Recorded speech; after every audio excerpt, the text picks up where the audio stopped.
Bueno, hace algunos años tuvimos la oportunidad de visitar el Museo Oro del Perú y Armas del Mundo en Lima, y pudimos apreciar ahí un montón de diferentes armamentos de la historia de Europa, de los pueblos prehispánicos en las Américas, también de los españoles y de las personas después de eso. Creo que tenemos algunas fotos aquí de algunas armaduras y hay cantidades, no nos alcanzan las fotos para ver todas, pero las personas pues tenían sus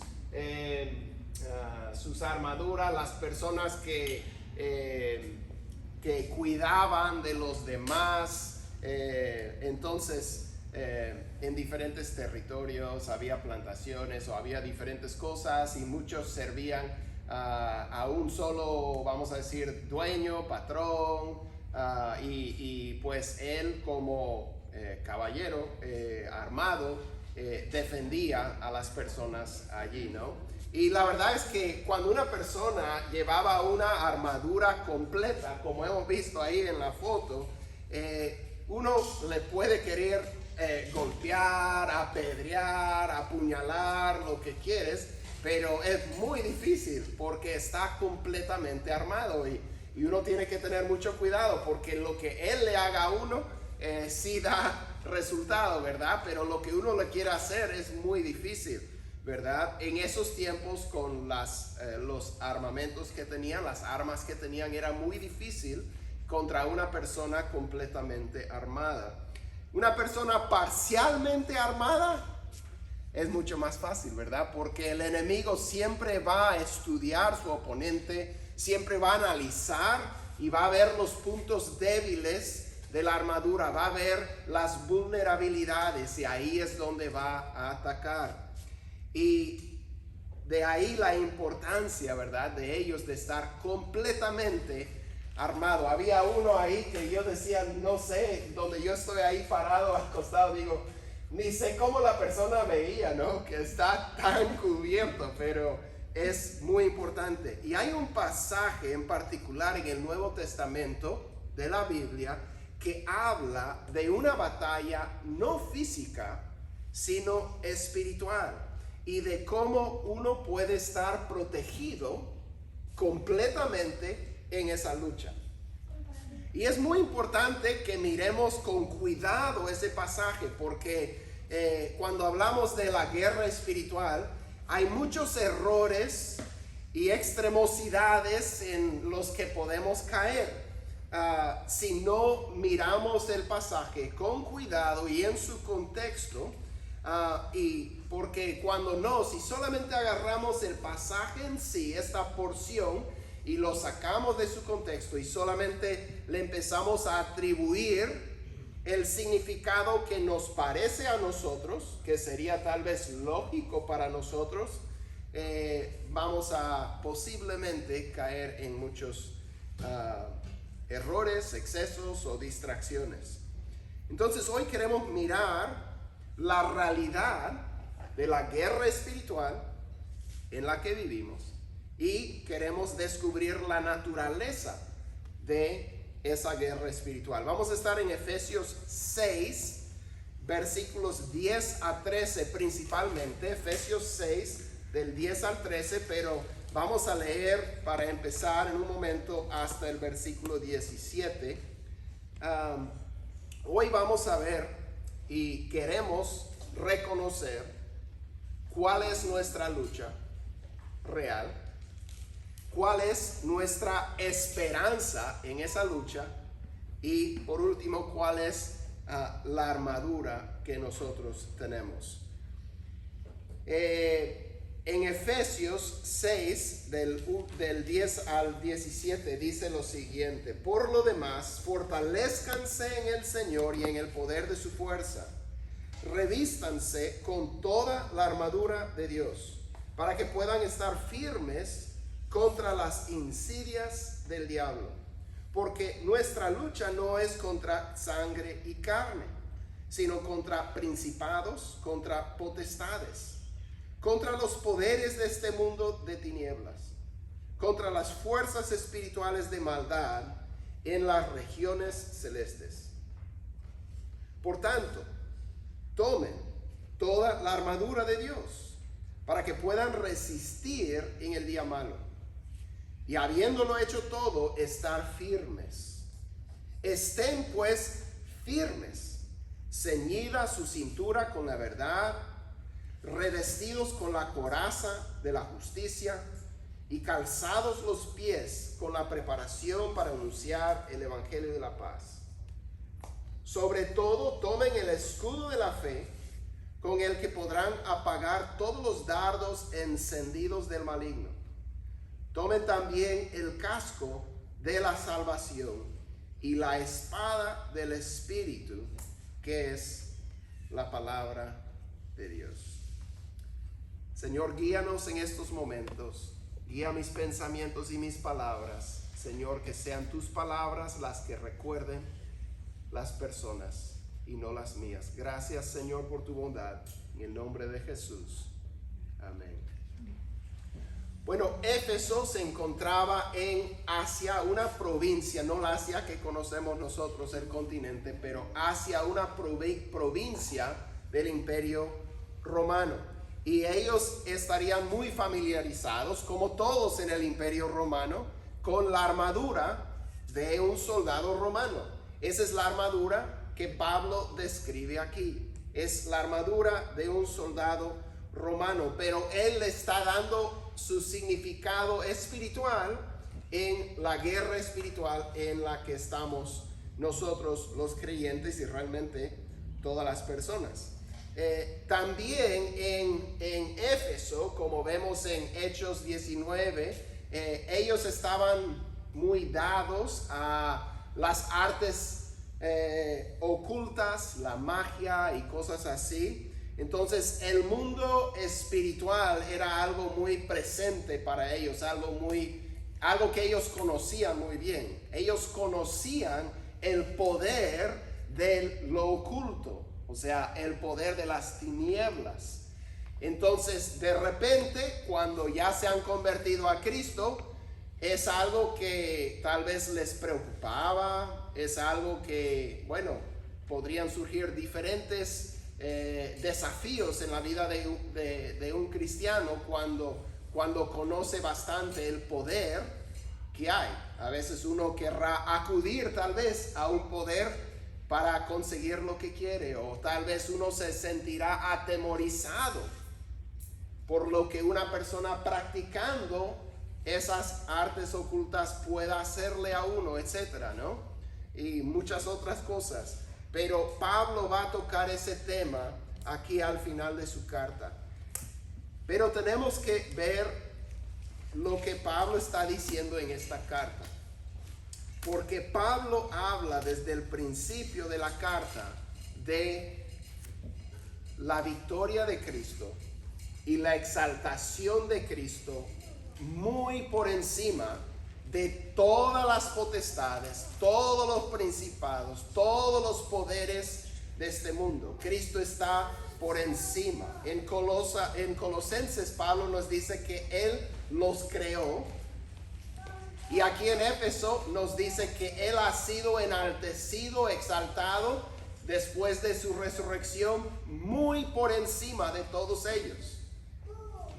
Él nos ha dicho en la gran comisión: toda potestad me es dada a mí en los cielos y en la tierra. Por tanto, vayan y hagan discípulos. O sea, tenemos que entender que Cristo ha vencido el poder de las tinieblas. Las frases que usa Pablo en Colosenses tienen que ver con un rey o un emperador de los romanos que traía a los derrotados en una procesión, en un desfile de derrota, avergonzándolos públicamente de haber sido derrotados. Y esa es la expresión que usa Pablo para hablar de lo que Cristo hizo con los poderes y las potestades, exponiéndolos a una vergüenza pública al vencerlos en la cruz. Jesús, cuando murió en la cruz, venció a Satanás. Cumplió esa profecía antigua de que la simiente de la mujer iba a aplastar la cabeza de la serpiente. Eso es lo que Jesús hizo en la cruz. Aquí en Efesios 6, lo primero que vemos es nuestra lucha.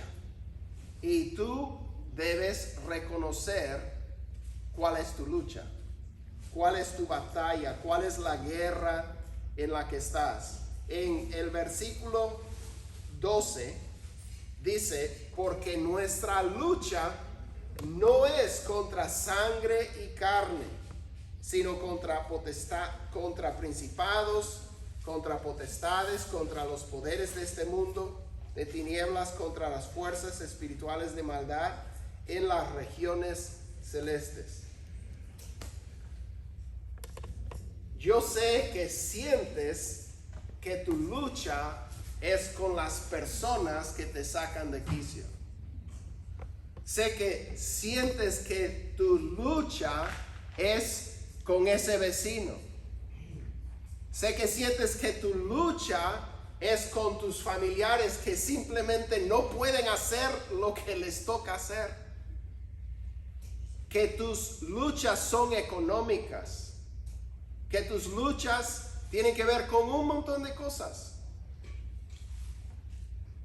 Pero Pablo dice que tu lucha no es contra sangre y carne.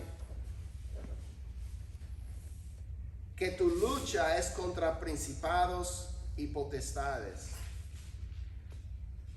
Nos ha dicho Pablo en Efesios capítulo 2, versículos 1 a 3, Efesios 2, del 1 al 3, él dice, y él les dio vida a ustedes que estaban muertos en sus delitos y pecados, en los cuales anduvieron en otro tiempo, según la corriente de este mundo, conforme al príncipe de la potestad del aire, el espíritu que ahora opera en los hijos de desobediencia. Ahora, no les vayas a decir a tu vecino y a tus familiares y a tus compañeros de trabajo, pero según Pablo, el espíritu y el poder que está operando en ellos es el poder del enemigo. No conscientemente, como que ellos saben que están sirviendo los propósitos del enemigo, pero según las escrituras, según lo que Dios nos revela, el Dios de este siglo es Satanás, el que tiene el poder de las sociedades, de las mentes de las personas, etc. Dice que nosotros, antes de conocer a Cristo, los que lo hemos conocido, antes andábamos conforme al príncipe de la potestad del aire, el espíritu que ahora opera en los hijos de desobediencia. Entre ellos también todos nosotros en otro tiempo vivíamos en las pasiones de nuestra carne, satisfaciendo los deseos de la carne y de la mente, y éramos por naturaleza hijos de ira, lo mismo que los demás. Entonces, según la Biblia, todo el mundo está bajo el dominio del maligno. Es lo que nos dice Juan en su primera carta. Todo el mundo está bajo el dominio del maligno. Como digo, no conscientemente, no en todo, o sea, no como si todo el mundo fuera poseído por Satanás, aunque a veces puede parecer que alguien sí, ¿no? Pero la verdad es que Satanás, o vamos a decir, sus siervos, los demás ángeles caídos, porque son muchos, no es Satanás probablemente dándote problema a ti, ¿verdad? Pero hay potestades, hay principados, hay diferentes, podríamos decir, rangos y categorías de ángeles caídos que están obrando en el mundo. Y ellos procuran hacer tropezar, hacer caer, fastidiar, destruir el testimonio o la familia o el ministerio o la vida a los cristianos. Se opone. Y dirás, eso suena como si fuera algo, un mito, o sea, pero Pablo dice, bajo la inspiración del Espíritu Santo de Dios, que nuestra lucha no es contra sangre y carne, sino contra principados, contra potestades, contra los poderes de este mundo de tinieblas, contra las fuerzas espirituales de maldad en las regiones celestes. Lo que Pablo dice es que tú estás en una lucha espiritual, y los que están luchando contra ti no son seres humanos, son poderes espirituales, son ángeles caídos que están tratando de hacerte daño. Es lo que la Biblia dice, yo no lo digo, es lo que la Biblia dice. Ahora, en una guerra uno usa varias tácticas. Pablo habla de las insidias del diablo, las acechanzas del diablo, sus tácticas, sus estrategias. Yo creo que una de las estrategias grandes de Satanás en el mundo occidental es hacer que la gente piense que no existe. ¿Verdad? Hacer que la gente piense que el mundo espiritual no hay nada ahí, es solamente lo que vemos con nuestros ojos, es solo el mundo físico. Así como su estrategia en otros lugares es inspirar miedo y terror en la gente a través de los ataques espirituales, como conocían los efesios. Tal vez. Pero hay muchas partes en el mundo donde si tú le vas a decir a alguien que el mundo oscuro, el mundo espiritual de tinieblas no existe, te van a reír en la cara. Porque ellos saben muy bien que existe. Porque han sentido sus efectos y han sufrido daños a causa del mundo de las tinieblas. A veces Satanás usa el terror, el miedo, como león rugiente. A veces su táctica es muy silenciosa y es hacer que la gente no piense que él exista. Y todo el tiempo él está moviendo las piezas según lo que él quiere hacer. A veces él hace que en otros lugares, tal vez más como Éfeso, él ofrece su poder a las personas, hacerles favores, ¿verdad? A través de, como dijimos, las artes mágicas o lo oculto. Pero de que Satanás exista por igual en cada uno de esos lugares, existe por igual.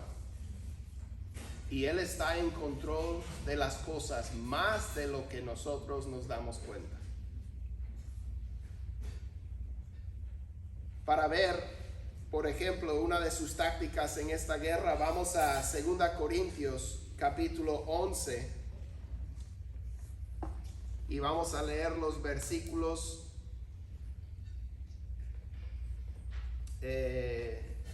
13 a 15.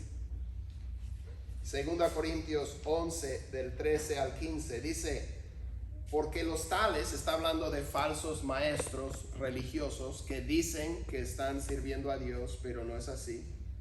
Dice: porque los tales son falsos apóstoles, obreros fraudulentos, que se disfrazan como apóstoles de Cristo. Y no es de extrañar, pues aún Satanás se disfraza como ángel de luz. Por tanto, no es de sorprender que sus servidores también se disfracen como servidores de justicia, cuyo fin será conforme a sus obras. Entonces aquí tenemos una estrategia de Satanás de hacerse pasar no por un león rugiente, no por uno que ofrece poder oculto, sino uno que es bueno y que está queriendo servir a Dios.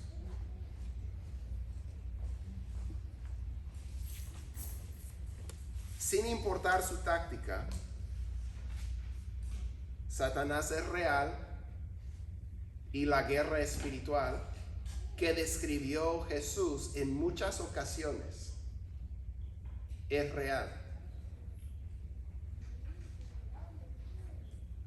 Y él dice, como hemos leído en Efesios 6:12, que tu lucha es contra principados y potestades. Esa es tu lucha. Y conviene que nos demos cuenta de que estamos en una lucha. Porque si no,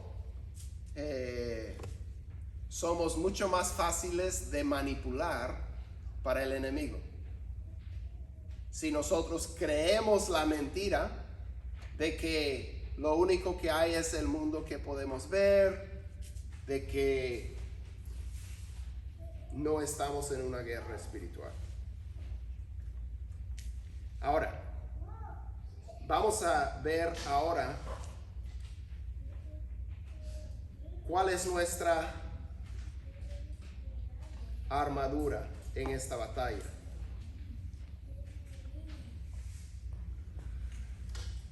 Dice en el versículo 11: revístanse con toda la armadura de Dios para que puedan estar firmes contra las insidias del diablo.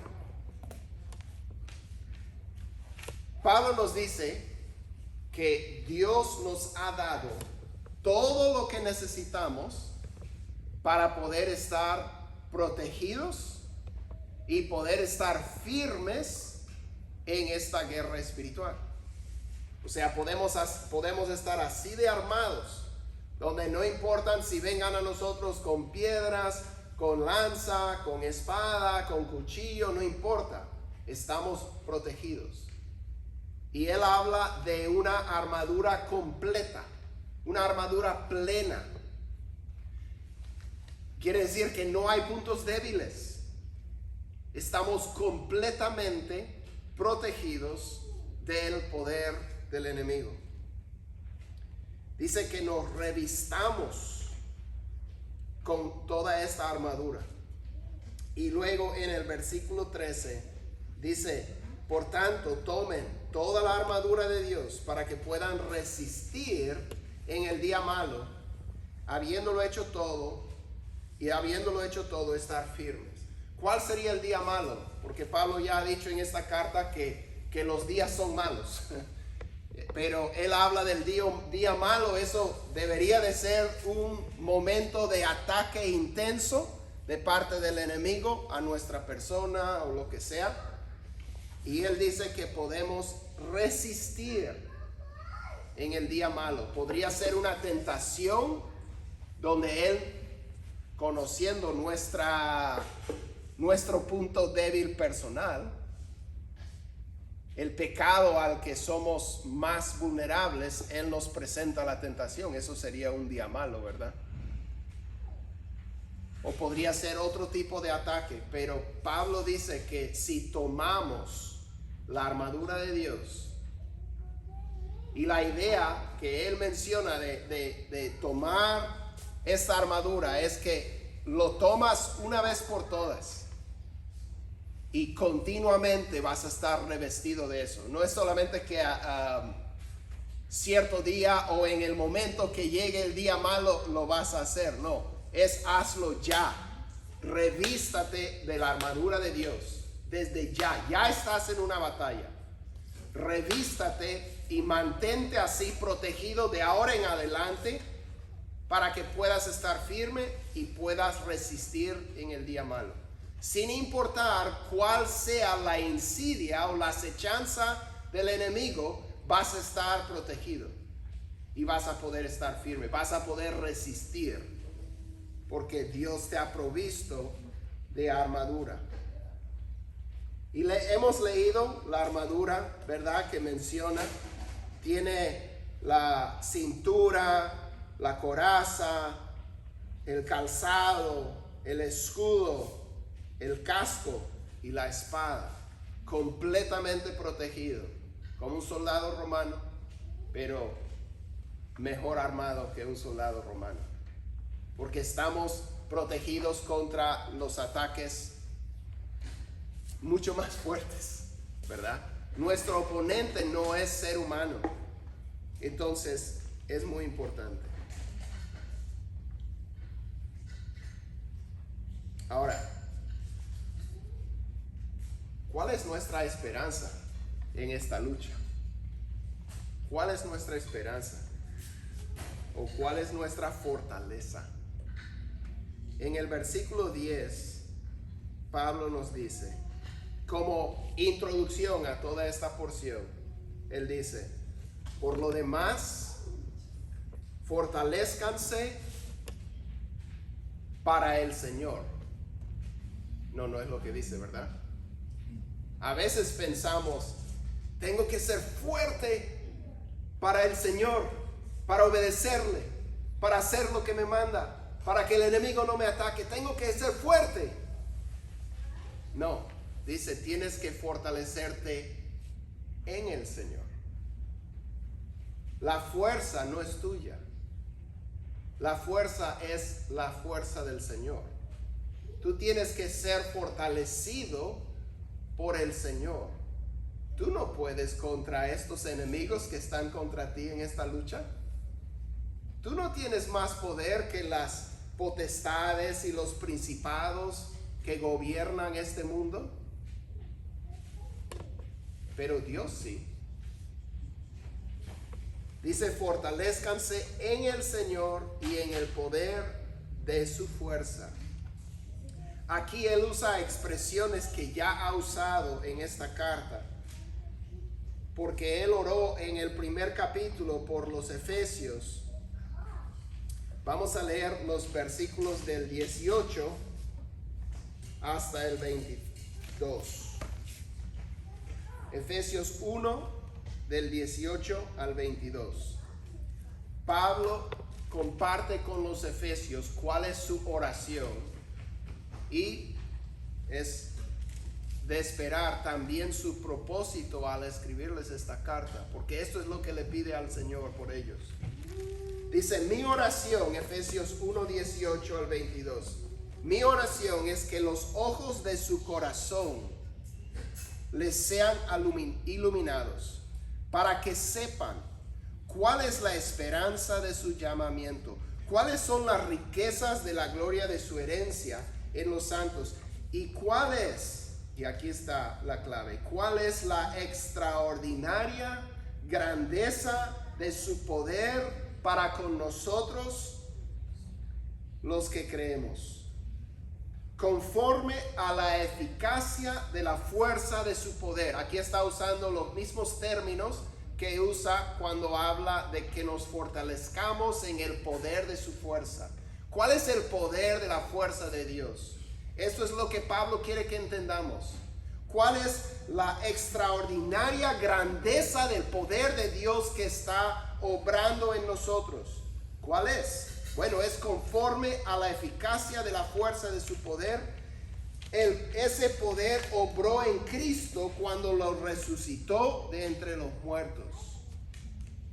es el poder resucitador, vencedor, conquistador, hacer lo imposible, poder de Dios. Dice, ese poder obró en Cristo cuando lo resucitó de entre los muertos y lo sentó a su diestra en los lugares celestiales, muy por encima de todo principado, autoridad, poder, dominio y de todo nombre que se nombra, no solo en este siglo, sino también en el venidero. Y todo lo sometió bajo sus pies. Y a él lo dio por cabeza sobre todas las cosas a la iglesia. El poder que resucitó al cuerpo muerto que llevaba 3 días de Jesús, después de haber cargado con los pecados de todo el mundo, es el poder que obra en nosotros y es el poder en el que tenemos que fortalecernos. Mi esperanza en la batalla espiritual en la que estoy, quiera o no quiera, reconozca o no reconozca, mi poder, mi esperanza, mi fortaleza en la batalla espiritual en la que me encuentro es el poder de Dios. La extraordinaria grandeza de su poder. El mismo poder que resucitó a Cristo de entre los muertos es el poder en el que me tengo que fortalecer. Esa es mi esperanza. Dios es mi esperanza. La victoria que Cristo ganó sobre Satanás y sobre todos sus emisarios es mi esperanza. El hecho de que mi Salvador está a la diestra de Dios y tiene toda potestad en el cielo y en la tierra sobre Satanás y todos sus emisarios es mi esperanza en la batalla espiritual. Yo no tengo que tenerle miedo a Satanás y a sus emisarios. Si dependiera de mí, debería tener mucho miedo. Pero yo tengo que ser fortalecido en el poder de mi Salvador que ya los venció. En Él yo estoy bien.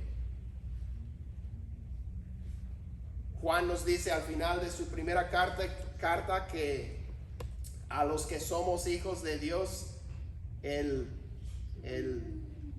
maligno no nos puede tocar. En el sentido de destruirnos, de lo que sea. Él puede hacer todo lo que Dios le permite. Lo vemos en el libro de Job, etc. Pero él solo puede hacer lo que Dios le permite hacer. Pero yo no tengo que tenerle miedo a Satanás. Ahora, tenemos que entender cómo es esta batalla espiritual. Porque a veces podríamos pensar, si es una guerra y estamos armados y tenemos una espada, tenemos que empezar a buscar el enemigo, a encontrar dónde está y atacarle. Y buscar el enemigo y atacarle y reprenderle y arrojarle, ¿verdad? Pero ¿qué es lo que nos dice Pablo que es nuestra meta en esta batalla? Lo dice repetidamente. Estar firmes, estar firmes, estar firmes, resistir, estar firmes. Eso es lo que no nos está diciendo que ataquemos. No necesitamos atacar. Cristo ya lo venció. O sea, la guerra ya se ha ganado. El enemigo ya ha sido vencido. Nosotros no tenemos por qué atacarle, por qué buscarle. Eso es como atribuirle demasiado lugar en nuestro pensamiento. No tenemos que estar pensando dónde estaría, ¿no? Y llegamos a ver a Satanás bajo cada piedra que veamos. Eso es como enfocar nuestra vida en Él. Nuestra vida tiene que estar enfocada en Cristo. Cristo ya ha vencido a Satanás. Satanás no nos puede tocar en el sentido de destruir nuestra alma, etc. Si Dios le da libertad para hacer algo, Él nos puede atacar. Él quiere atacarnos, quiere destruirnos. Pero no le tenemos que tener miedo, porque mayor es el que está en nosotros que el que está en el mundo.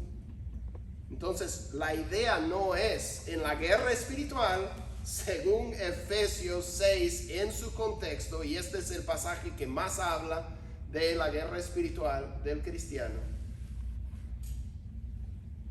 Lo que nos corresponde es seguir y servir a Cristo.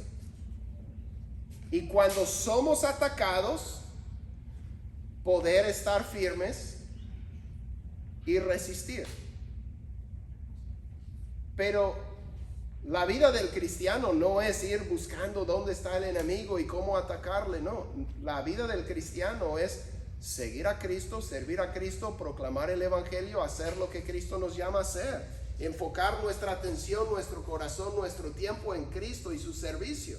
Sabemos que las puertas del Hades no prevalecerán contra la iglesia. Nosotros seguimos adelante. La armadura es para que podamos seguir haciendo lo que Cristo nos ha llamado a hacer. Y cuando vengan los ataques, podemos estar firmes. No tenemos que cederle territorio a Satanás, pues todo el territorio ya le pertenece a Jesús. No tenemos que reclamar territorio. Cristo ya lo reclamó, toda la tierra le pertenece. Y nosotros vamos avanzando, obedeciendo a nuestro rey y comandante y protegidos con la armadura de Dios. Entonces, en las semanas que vienen vamos a mirar cada pieza de esta armadura que Dios nos da para poder revestirnos de toda la armadura de Dios y poder estar firmes, resistir en el día malo y habiéndolo acabado todo para el Señor, estar firmes y de pie y bien. Entonces, espero que nos acompañen en estas semanas que vamos a aprender sobre la armadura de Dios, cómo revestirnos de ella para poder estar firmes contra las acechanzas y las insidias del enemigo. Fortalezcanse en el Señor y en el poder de su fuerza. Vamos a orar. Señor, gracias te damos. Pedimos que nos ayudes a saber que mayor es el que está en nosotros que el que está en el mundo. Enséñanos, Señor, en estas semanas que vienen a poder tomar toda la armadura que tú nos has provisto, Señor, para poder estar firmes contra las insidias del diablo. Señor, gracias porque tú has vencido el poder de las tinieblas. Tú estás exaltado muy por encima de todo poder de las tinieblas. Señor, ayúdanos a poder servirte, seguirte, compartir tu evangelio con otros. Señor, honrarte con nuestras vidas. Señor, enséñanos y úsanos como tus instrumentos. Gracias por proveernos de una armadura completa. Enséñanos a revestirnos de ella. En el nombre de Jesús. Amén. Amén. Bueno, muchísimas gracias por acompañarnos y los esperamos el próximo domingo para aprender de la armadura de Dios.